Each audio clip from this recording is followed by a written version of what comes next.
Assalamualaikum warahmatullahi wabarakatuh. Kembali bersama Global Indo Channel.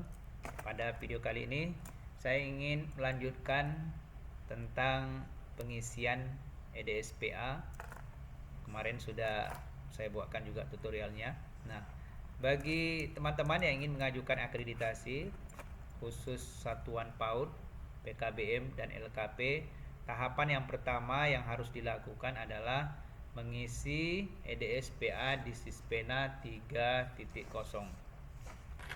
Selanjutnya setelah diisi di Sispena, nantinya akan dinilai oleh tim KPA, klasifikasi permohonan akreditasi, oleh asesor BAN, PAUD dan PNF. Nah, di sana nanti asesor akan menilai apakah dokumen yang sudah diisi oleh asesi di EDSPA sudah memenuhi kriteria atau belum. Nah, seandainya nanti ada datanya yang kurang, kemudian juga nilainya belum mencukupi, nanti akan dikonfirmasi ulang supaya asesi melengkapinya. Nah, tentunya apa saja nanti yang akan harus dilengkapi di Sispena 3.0, ikuti tutorial ini. Ini adalah tutorial pemeriksaan KPA. Ini khususnya dilakukan oleh asesor. Kebetulan saya juga sedang menilai KPA. Nah, saya juga ingin sharing supaya nanti ke depannya pengelola lembaga, Satuan PAUD, PKBN dan LKP lebih mempersiapkan lagi dokumennya dan lebih lengkap lagi. Saya sudah login, langsung aja. Ini sebagai contoh, ini saya di sini ya. Jadi ini tidak bisa dibuka, ini yang bisa membuka adalah asesornya ya. Jadi kalau asesi tidak bisa membuka aplikasi yang ini. Saya sedang menilai ada 2 PKBM. Nah, di sini yang akan saya nilai ini sebagai contoh. Saya langsung buka. Nah, di sini. Yang warna biru ini adalah program yang terdaftar ataupun yang aktif. Nah, jadi di sini adalah Sispena 3.0 ini sudah diisi oleh asesi atau lembaga. Kemudian dokumennya juga sudah diupload. Nah, contoh dokumen standar kompetensi lulusan SKL dari setiap program. Jadi pastikan di sini sudah diupload dan juga datanya bisa dibuka. Sekarang saya ingin buka apakah filenya sudah diupload dan bisa dibaca atau tidak. Contoh di paket A. Nah, di sini berarti sudah ada. Nah, ini adalah SKL. Ini saya akan nilai nanti. Nah, ini sudah benar. Kemudian nanti di sini juga ya paket C. Nah, kemudian kalau sudah benar sini saya sudah checklist di sini standar kompetensi lulusan karena dia 2 programnya kesetaraan sama life skill pelatihan. Kemudian lanjutnya lagi. Nah, di sini adalah profil lulusan. Nah, kemudian untuk profil lulusan, nah di sini kan juga belum terisi ya. Jadi ketahuan nanti apakah lembaga atau asesi sudah mengirim file atau datanya atau belum. Di sini akan muncul. Nah, di sini kan tidak ada datanya yang dikirim. Sehingga di bawah sini nanti akan muncul lagi ya permintaan dari asesor.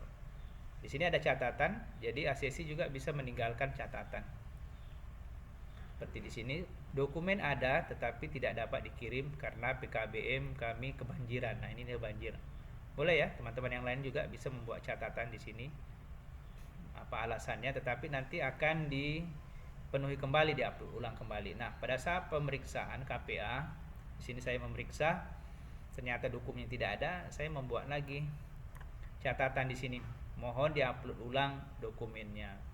Artinya sebelum divisitasi, dokumen ini bisa dilengkapi. Dan seterusnya. Jadi saran saya, sebelum mengisi seluruh instrumen di Sispena 3.0 berdasarkan butir pertanyaan, sebelum di checklist, dokumennya juga harus dipersiapkan. Jadi kalau dokumennya tidak ada, jangan di checklist ya. Ini sebagai contoh. Kita lanjut lagi. Nah, di sini juga ada. Sini lampirannya ada. Ini sebagai sampel-sampel aja saya buat. Kemudian di sini ada yang 043 ya. Kemudian coba 22 acuan kalender muatan kurikulum. Nah, ini tim pengembang. Nah, tim pengembang di sini yang diminta adalah di sini nanti dokumen yang memenuhi persyaratan. Ada nama lengkap tim pengembang, jabatan, latar belakang pendidikan, dan juga proses pengembangan kurikulum. Jadi harus sesuai. Jadi ACC harus mengupload sesuai dengan butir indikator yang diminta oleh instrumen. Nah, seperti di sini. Ya. Nah, di sini baru SKL, berarti di sini baru proses yang ada. Nah, kemudian tim pengembangnya, kemudian SK-nya tidak ada. Nah, sehingga saya hanya bisa memberikan nilai di sini proses pengembangan kurikulum. SK di sini tidak ada. Ya. Dokumennya tidak ada. Karena yang diminta di sini adalah dokumen tim pengembang. Ada rekam jejak dan mengembangkan standar kelulusan dan indikator. Ini tidak ada. Maka muncullah di sini saya buatkan lagi catatan dokumen SK tim pengembang kurikulum belum ada, mohon dilengkapi dan diupload ulang. Ya. Jadi harus diperhatikan sebaiknya yang di checklist itu sesuai dengan dokumen yang dilampirkan. Nah, di sini juga melampirkan mengupload tapi dokumennya tidak sesuai. Sehingga nilainya juga tidak ada, hanya muncul 1 di sini. Kemudian lanjut ke butir 5.3. Nah, di sini juga ya. Jadi kalau ada tabel instrumen pada saat pengisian EDSPA itu silakan diisi di sini. Di sini ada Facebook, ya buatlah Facebook sesuai dengan satuannya, bukan Facebook pribadi atau punya YouTube, Instagram dan lain sebagainya. Nah, kemudian juga dokumennya nanti diupload. Jadi yang diisi di sini di instrumen tabel di sini, kemudian diketik lagi, baru dokumennya nanti diupload. Sehingga di sini nanti asesor bisa menilai kesesuaian antara dokumen yang diupload dan tabel data yang diisi yang di sini. Nanti baru diklik sesuai. Ini karena datanya tidak ada, saya kembali menambahkan catatan dokumen penggunaan media pembelajaran belum ada, mohon diisi dan disinkronisasi di Dapodik. Nah, ini datanya harus sinkron dengan Dapodik. Jadi Dapodiknya harus disinkronisasikan, harus diupdate. Kemudian lanjut ke 6.2. Ini yang temuan ya, yang tidak lengkap. Saya buka 6.2, biru berarti ini belum lengkap. Sama, kemudian di sini juga belum sinkron datanya. Dapodik, maka di sini juga ada catatan. Kemudian 7.2. Nah, ini juga sama. Belum diisi. Jadi sumber dana dokumen di sini ini bisa diisi. Dari pemerintah dapat bantuan umpama BOP berapa. Ini diisi. Kalau diisi di EDSPA, maka pada saat penilaian KPA akan muncul di sini. Ya, dari perusahaan kalau ada modal, swadana, partisipasi, sumber, kemudian jumlahnya. Nanti diupload juga dalam bentuk tabel, sehingga nanti di sini muncul.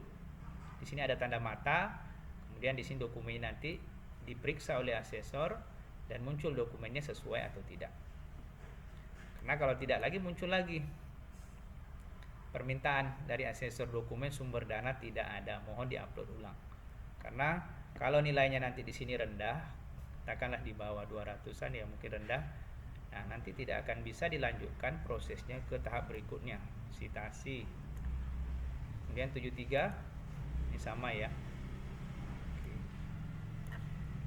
Kemudian 84. Nah, ini juga berkaitan dengan data alumni ya. Kalau juga datanya alumni sudah ada di Dapodik, sebaiknya lembaga membuat catatan juga. Jadi buat catatan di bawah, data alumni ada di Dapodik. Karena sekarang Dapodik sebenarnya sudah diinput oleh lembaga tetapi tidak sinkron. Karena ini adalah sistem dari pusat. Kemudian yang terakhir di sini 8.5. Nah, di sini juga berhubungan dengan Dapodik, ya. Nah, karena kalau sudah selesai nanti, ya nanti ada sekitar rentangnya, nilainya ada. Ya usahakan sebaiknya nilainya ya tidak rendah ya nilainya, jangan di bawah 300-an sebaiknya. Baik teman-teman, ini adalah sebagai referensi ataupun juga sebagai contoh supaya nanti pengelola lembaga baik Satuan PAUD, LKP dan PKBM dalam mengisi EDSPA betul-betul memperhatikan setiap butir dokumen yang akan diupload apakah sesuai dengan pertanyaan setiap indikator atau tidak, dan juga pastikan pertanyaan yang sudah di checklist itu harus dibuktikan dengan dokumen, ya, sehingga nanti pada saat penilaian KPA seperti yang saya lakukan ini, dokumennya sudah ada semua, kemudian sesuai dengan butir pertanyaan, sehingga nilainya juga nanti memuaskan, bisa dilanjutkan ke tahap berikutnya yaitu visitasi. Terima kasih, semoga bermanfaat. Assalamualaikum warahmatullahi wabarakatuh.